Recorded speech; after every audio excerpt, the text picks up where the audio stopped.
Nous rejoint également Chloé Ridel. Bonsoir. Bonsoir. Et bienvenue, eurodéputée Parti Socialiste Place Publique et porte-parole du PS. Bienvenue et place au débat. 2 semaines donc après sa nomination, Michel Barnier s'apprête à présenter avant dimanche, c'est-à-dire forcément demain, la composition de son gouvernement. Les derniers ajustements sont en cours ce soir, mais l'architecture globale, elle, semble actée. 38 ministres, dont 16 de plein exercice. Parmi eux, 7 macronistes, 3 républicains. On va dans le mur avec ce nouveau gouvernement, Yves ? Eh ben non. Ah bon ? On va pas dans le mur à une condition, c'est que Michel Barnier prenne les choses en main. Et d'ailleurs, le président de la République, tout à l'heure, qui était en promenade à Chartres pour les journées du patrimoine, lui a semblé dire, c'est Michel Barnier qui a les choses en main, et c'est lui qui peut sauver le pays. Ça peut être le sauveur de la République. Il faut qu'il donne le ton, et il faut qu'il montre qu'il est autre chose que, vous savez, cette petite phrase de Balladur un peu méchante, qui disait de lui qu'il était une carrosserie sans moteur. Eh bien, il faut qu'il soit une carrosserie sans moteur, Michel Barnier, et pour ça, eh bien, il faut qu'il invite tout le monde à faire ce que Jean-Louis Bourlange, qui est un vieux sage de la République, dit, il faut surmonter les divisions, il faut surmonter les passions, il faut surmonter les postures, et les urgences, on les connaît, c'est l'insécurité, c'est l'immigration, c'est le pouvoir d'achat, ce sont les services publics aussi. Et pour cela, moi je pense que le Premier ministre aurait intérêt à provoquer le président de la République en lui disant si on veut faire des réformes importantes, il faut convoquer des référendums. Il n'a pas les pouvoirs de les convoquer, mais il peut demander au président de la République de le faire. Chloé Ridel, on a entendu depuis 24 heures je ne sais combien d'expressions diverses et variées pour qualifier ce qui semble être le nouveau gouvernement qu'on aura demain officiellement, puisque le Premier ministre a promis que ce serait avant dimanche, demain samedi, donc ça sera le cas. Quelle est la vôtre ? Quelle est votre expression pour décrire cette nouvelle architecture ? Mais moi, je trouve que c'est terrible ce qui se passe, en fait, parce que le président de la République a déclenché une dissolution parce qu'il avait perdu les élections européennes. Il perd à nouveau les élections législatives et il finit par nommer un Premier ministre qui nomme un gouvernement qui ne change rien, qui perpétue sa politique. Donc il y a une forme de refus de l'alternance, de refus du résultat des élections. Et moi je crois que, en tout cas je crains, j'ai une pensée déjà pour tous les gens qui se sont mobilisés, parce que les Français se sont mobilisés par millions pour aller voter aux élections législatives, aux gens qui ont fait campagne avec nous, aux gens qui ont cru, qui avaient l'espoir d'une alternance parce qu'ils condamnaient la politique d'Emmanuel Macron et qui se retrouvent aujourd'hui complètement piégés. Et moi j'ai peur, je termine par là, que en fait ça déclenche une forme de nihilisme dans notre société, c'est-à-dire en fait la démocratie ça n'existe pas d'une part, et un désintérêt de la politique d'autre part, parce que on ne s'intéresse pas à eux. Pourquoi eux Chloé Ridel, vous avez quelques responsabilités, pas vous personnellement, mais votre parti. Vous êtes porte-parole du Parti Socialiste. Non, mais monsieur, ça n'est pas vrai. C'est vous qui le pensez, mais ne dites pas vous avez des responsabilités. Vous avez le droit de le dire. C'est-à-dire que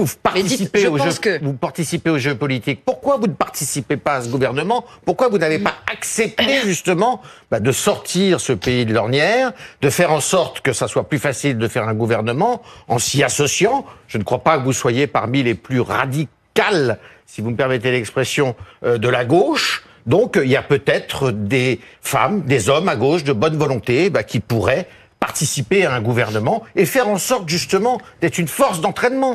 Participer à un gouvernement qui a été formé avec l'aval de l'extrême droite contre la logique même du Front républicain, pour lequel 2 tiers des Français se sont mobilisés. Qu'est-ce que vous voulez que la gauche ait à faire dans cette galère ? Nous avons toujours dit la même chose, c'est-à-dire que ce qui nous guide, c'est le fond et c'est le programme. Et Michel Barnier n'a certainement pas l'intention de faire un programme de gauche, ni même de prendre quelques morceaux de notre programme, puisqu'il a été nommé par le président de la République. Vous ne pouviez pas faire de gouvernement à vous tout seul. Donc pourquoi vous n'y êtes pas allé ? Monsieur, dans toutes les démocraties parlementaires en Europe, il y a des gouvernements minoritaires qui se forment, notamment dans les pays scandinaves, et c'est la force arrivée en tête aux élections qui notamment est chargée d'essayer de former un gouvernement. Le président de la République a voulu faire tout seul, et il a voulu faire ça parce qu'il ne veut pas lâcher le pouvoir. Florence Portelli, vous avez la réponse à cette question, à quoi ça rime ce nouveau gouvernement ? Pardon, je suis pas du tout d'accord avec vous, c'est qu'il y avait quelqu'un de très honorable chez vous qui s'appelle Bernard Cazeneuve. Vous avez torpillé dans les larges. On va pas refaire le film Bernard Cazeneuve, Lucie Castet. Le président de la République. Oui, bien sûr, mais justement, essayons d'aller vers la question du soir. Nous ne l'avons jamais censuré. D'accord, je vous ai laissé parler. Non, mais vous m'interpellez, vous dites quelque chose de faux. Non, mais si, je ne dis pas quelque chose de faux, c'est quelque chose d'admis. François Hollande a refusé. C'est admis par vous, mais... Allez-y, Florence, je vous laisse continuer. Vous êtes bien aimable. François Hollande a refusé de soutenir Bernard Cazeneuve, ce qui n'était pas très élégant. Et je trouve que c'est vraiment dommage parce que l'extrême droite, c'est faux. L'extrême droite n'a pas du tout nommé Michel. Allez-y, Florence. Une heure comme ça va être lourd. Hein. Allez-y. Bon, Michel Barnier n'a pas été nommé par Marine Le Pen, hein, donc c'est n'importe quoi de dire ça. Et d'ailleurs, des menaces de censure, il y en a eu aussi de l'autre côté. Il y en a d'ailleurs tous les 4 matins. Il y en a tout. Il a aussi consulté tout le monde. Il a consulté tout le monde. Moi, je regrette, alors que je suis résolument de droite, je regrette qu'il n'y ait pas de personnalité éminente d'une gauche républicaine normale. Mais pour faire quoi, madame ? D'une gauche républicaine normale pour essayer d'être dans un gouvernement qui, certes, ne pourra pas assumer la politique de son camp totalement. On le sait, puisque personne n'est majoritaire. Mais qui, au moins, est dans une... Certainement pas vous. Vous avez fait 4% aux élections législatives. 4%. Attendez, laissez Florence Martelly terminer, et puis après on vous donnera la parole. Allez-y, j'aurais une colère qui est forte chez les Français. D'accord, mais moi c'est pas les Français, je suis française. On essaye de s'écouter, c'est le minimum dans cette émission. Je suis maire de banlieue, la colère, j'ai les mains dedans, j'ai les mains dans le cambouis, et je suis aussi maman. Moi aussi, madame. Non, mais oui, mais vous m'interpellez en me disant que moi je sais pas ce que c'est que la colère, etc. Ah non, certainement pas. Vous n'avez pas le monopole de la colère, et voilà, moi ce que je vois, c'est un pays qui est en faillite, un pays qui se porte très très mal, un pays qui est fracturé socialement, qui est fracturé territorialement. Et je me dis que dans ce marasme, vu que personne ne pourra de toute façon imposer sa politique parce qu'on n'a pas la majorité, on a le devoir, pardon, mais de mettre les égos de côté, d'oublier un peu le calendrier de 2027, je sais que c'est mission impossible, et se mettre ensemble pour essayer de sauver, en attendant probablement une prochaine dissolution. Et si vous le permettez, essayer de sauver un minimum le pays, de faire un budget, d'éviter quand même d'être mis sous tutelle. Enfin, la situation, elle est catastrophique. Donc il y a un moment, c'est une question d'impératif moral et d'intérêt général. C'est pas les petits intérêts particuliers, les EDL, les éléments de langage. Écoutons Henri Guénaud, si vous le voulez bien. Henri Guénaud, Chloé Ridel, s'il vous plaît. Non, moi je suis désolée, je trouve ça grave. Écoutez Henri Guénaud, homme de droite, sur le nouvel organigramme gouvernemental. Les partis, comme les ministres, comprennent que ce gouvernement n'est pas un gouvernement comme les autres. C'est la première fois dans l'histoire de notre République qu'un gouvernement n'a aucune légitimité démocratique. C'est la première fois de la Ve République qu'un gouvernement n'a pas de légitimité démocratique. Henri Guénaud, homme de droite, ce gouvernement, certes, n'a aucune légitimité démocratique, c'est vrai, mais c'est pourquoi ? Parce que le président de la République a toutes les responsabilités de la situation dans laquelle on est. D'abord parce qu'il a dissous en sachant très bien que cette dissolution aboutirait à une catastrophe. Deuxièmement, parce que la méthode qu'il a employée une fois la dissolution prononcée et les législatives votées, eh bien, il aurait dû s'y prendre autrement. C'est-à-dire que plutôt que d'attendre, il aurait dû dire à la gauche, alors moi j'étais partisan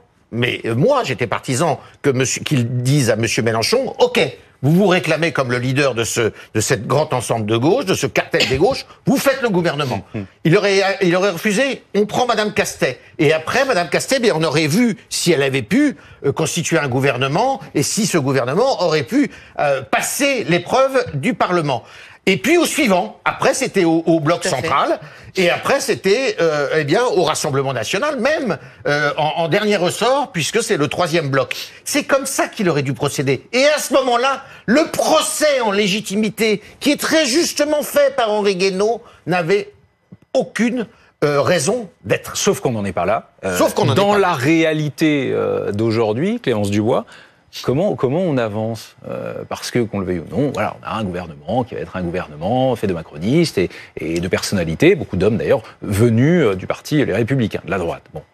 Et après Eh bien, c'est vrai qu'on avance en pensant loin. Donc, c'est le principe, normalement, qui doit dicter les hommes et les femmes politiques. Cela dit, là, ça fait quand même... on est un peu en boucle. Ça fait des mois qu'on commente le casting sans parler du fond. Or, très sincèrement, quelle est la différence entre un gouvernement Michel Barnier, un gouvernement Gabriel Attal ? Vraiment... la différence est assez tenue. Pour vous, c'est du Attal 2, d'une certaine manière, là ? Oui, c'est s'il faut labelliser les navets, Attal 1, Attal 2. Mais c'est ça le problème, c'est qu'en fait, Emmanuel Macron n'accepte pas qu'il y ait une autre politique que la sienne. Et on l'a vu de la manière dont il a gouverné au cours de ses quinquennats. Le Parlement, par exemple, le rôle du Parlement est devenu complètement inexistant. Il a gouverné à coup de 49-3. Oui. Et donc, c'est ça qui est grave. C'est assez logique, puisqu'il n'y a pas de majorité absolue. Donc, sans majorité absolue, vous êtes obligé de vous en remettre au 49-3. Mais ce qui se passe aujourd'hui, en tout cas, c'est qu'il a reconvoqué justement des élections législatives pour provoquer une bascule. La seule bascule qui s'est opérée, ça a été en faveur du Rassemblement national. Or, même si on peut discuter le résultat des élections en disant qui a gagné, qui n'a pas gagné, en tout cas, ce qui est sûr, c'est que la majorité des Français a voté le Front républicain.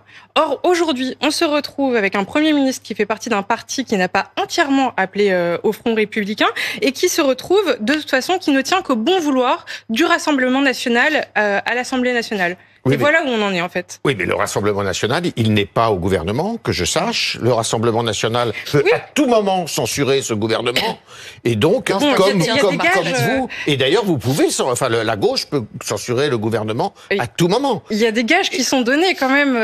D'ailleurs, quand on parle du programme, et donc, on a déjà vu le fil, en fait, qui allait guider le nouveau... Monsieur Barnier a décroché son téléphone pour téléphoner à des personnalités de gauche pour leur demander de participer à ce gouvernement. Mais est-ce que vous êtes drôle, vous êtes drôle, aussi bien Chloé Ridel que vous dites, bon, tout ça va mal, mais monsieur... le Premier ministre vous a téléphoné à vos formations politiques pour ce qui vous concerne et à des gens que vous connaissez pour ce qui vous concerne, en leur disant, on vous accepte au gouvernement, on a une place pour vous au gouvernement. Et pour organiser l'austérité avec vous. Mais quoi l'austérité ? Quelle austérité ? Vous avez vu la dette qu'on a ? On a une dette de 3 000 milliards d'euros. Quelle austérité ? Eh bien, ça sort d'où l'austérité ?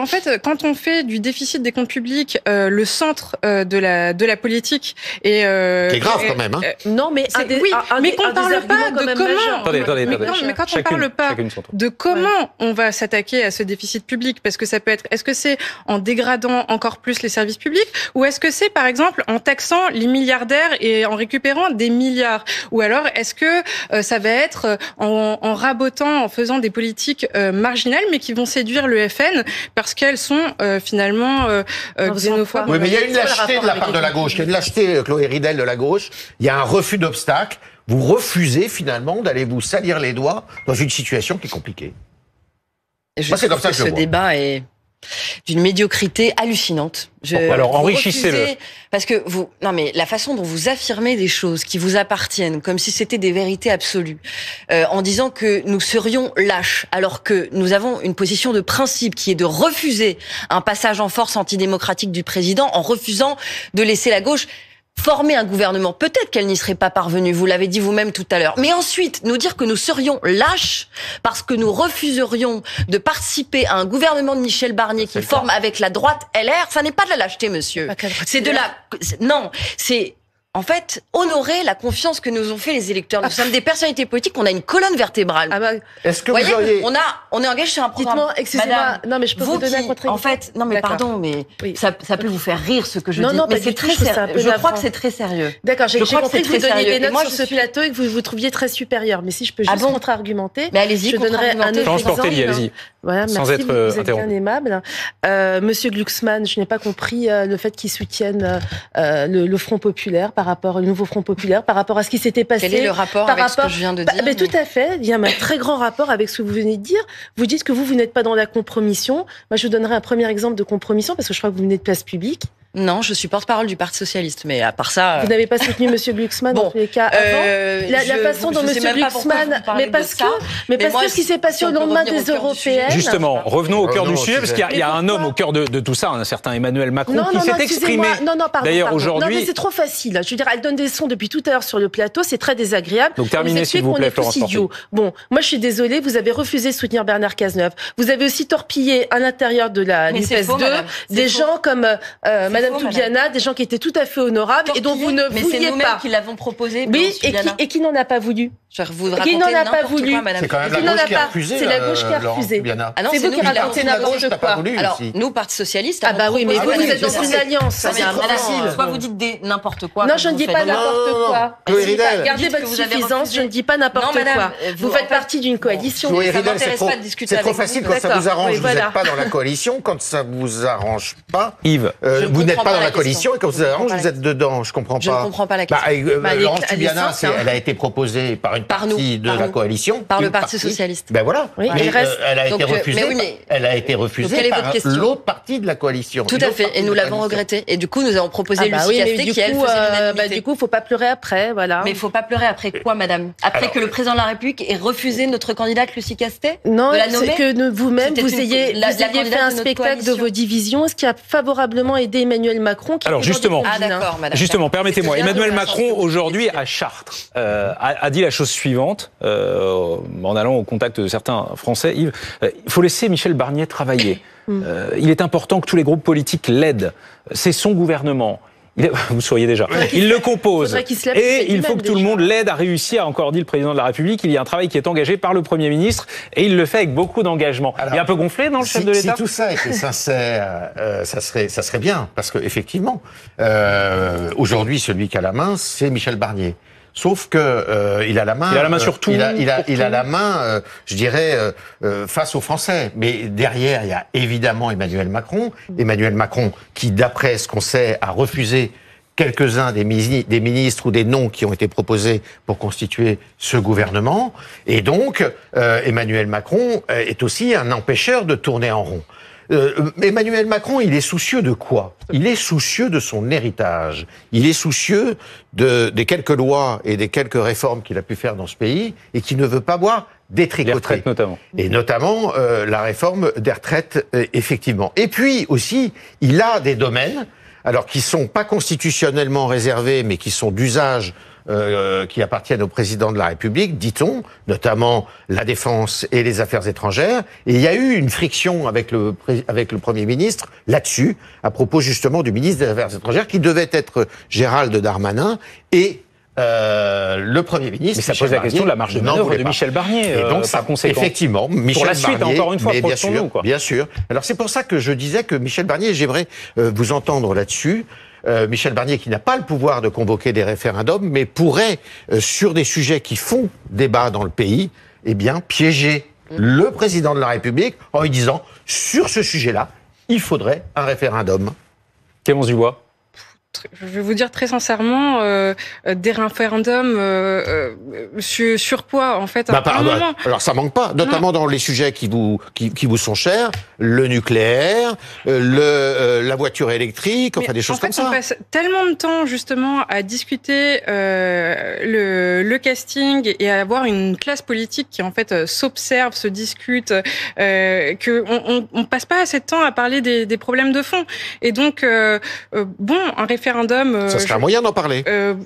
Oui, mais enfin, il y a d'autres moyens d'en parler. On a aussi le Parlement qui a des lois qui sont justement, discutées. Vous êtes inquiet, vous, par exemple, sur l'écologie, puisque c'est officiellement une des priorités de Michel Barnier, sauf que d'après les premières orientations, une sorte de projet de budget qu'il n'est pas tenu de suivre, on verra ce qu'il en est, mais le fonds vert, par exemple, dégringolerait de moitié l'an prochain. Oui, ce serait éventuellement une régression qui a été transmis, énorme, hier. Mais vous dites, ça a l'air d'être une priorité du gouvernement de Michel Barnier. Moi, je n'ai pas du tout vu ça. J'ai vu que il avait évoqué la dette écologique. Bon, c'est pas exactement ce que c'est.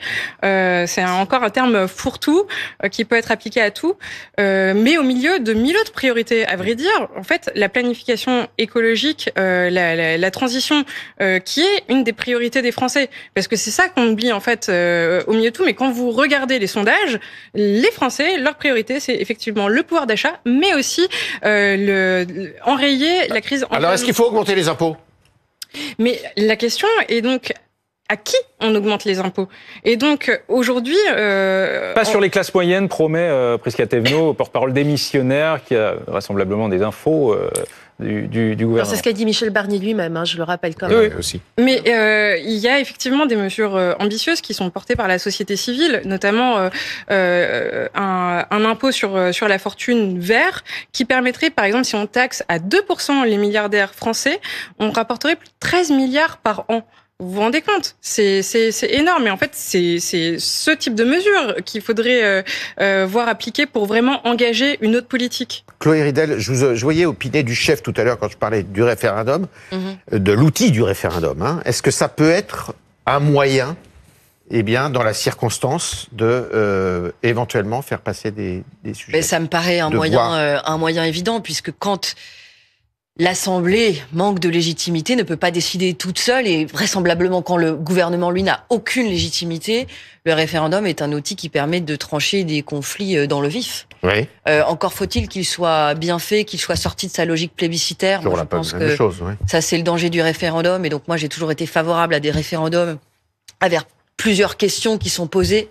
Voilà, pour sortir du oui-non, un oui-non, de la polarisation extrême. Je pense qu'on peut rendre le référendum plus intelligent, mais ça me semble être une option incontournable dans le contexte, car sinon, je crains que les décisions qui soient prises n'aient aucune légitimité et que ça aggrave la crise démocratique que nous sommes en train de vivre de mon point de vue. Au passage, un référendum, par exemple, sur l'immigration, Florence Portelli, avec un Bruno Retailleau, vraisemblablement... au ministère de l'Intérieur. C'est pas l'immigration. Donc, c'est quoi la question? Un référendum sur l'immigration, est-ce que vous l'appelez de vos voeux, puisqu'on parle de cela? Alors, déjà, je crois que le problème du référendum sur l'immigration, c'est le champ constitutionnel, justement, pour pouvoir faire ce type de référendum. Et il me semble que ce n'est pas possible aujourd'hui. Donc, il y a un premier problème. Et d'ailleurs, concernant l'immigration de manière beaucoup plus globale, je rappellerai quand même qu'il y a un organe qui s'appelle le Conseil constitutionnel, hautement respectable, mais qui a censuré une grande partie du texte sur l'immigration, avec parfois des interprétations qui pourraient être juridiquement contestables. Hein. Je veux pas rentrer dans du populisme anti-Conseil constitutionnel, mais il y avait quand même des choses où on peut être un peu surpris quand on dit qu'il n'y a aucun rapport avec l'immigration. Bon, donc c'est vrai que de toute façon sur l'immigration, on va avoir un problème plus vaste. Pour moi, il y en a plusieurs. On ne parle jamais du réchauffement climatique et des catastrophes que cela engendre, avec des gens qui vont être contraints parfois de fuir leur pays. Qu'est-ce qu'on va faire réfugiés climatiques pour, bien sûr, pour leur répondre? Comment on aide justement, comment on favorise l'aide au développement des pays, de certains pays pour éviter le flux migratoire? Comment l'Europe aussi se réforme sur l'immigration? Parce que si on fait qu'un contrôle aux frontières françaises, ça va être, excusez-moi, totalement inopérant. Comment on fait avec des pays qui refusent justement d'accueillir leurs ressortissants sur leur sol? Le problème des visas et le problème du Conseil constitutionnel qui censure à peu près tout. Donc, si vous voulez, c'est plutôt que de faire des débats avec des anathèmes et des caricatures, je pense qu'on devrait avoir des réflexions de fond beaucoup plus profondes parce que ça va être beaucoup plus compliqué. De manière plus globale sur le référendum, moi, je suis profondément pour et je ne cesse de dire que la droite, pour moi, a fauté il y a plusieurs années quand, après le référendum de 2005, elle est revenue sur le suffrage, sur l'expression des Français. Et avec le traité de Lisbonne. Bien sûr. Non pas que je n'étais pas pour ce que disait le traité de Lisbonne, mais... je pense qu'on ne peut pas convoquer le peuple et après revenir sur sa parole. Et il y a justement, il faut reprendre attache avec le peuple et se faire respecter par le peuple en montrant déjà qu'on respecte soi-même le peuple en appliquant ce que le peuple exprime par voie de référendum. Le gouvernement quasi officiel, donc qui pose un certain nombre de questions, on l'a bien compris. Merci Chloé Ridel d'avoir été avec nous ce soir dans Tous contre Tréhard.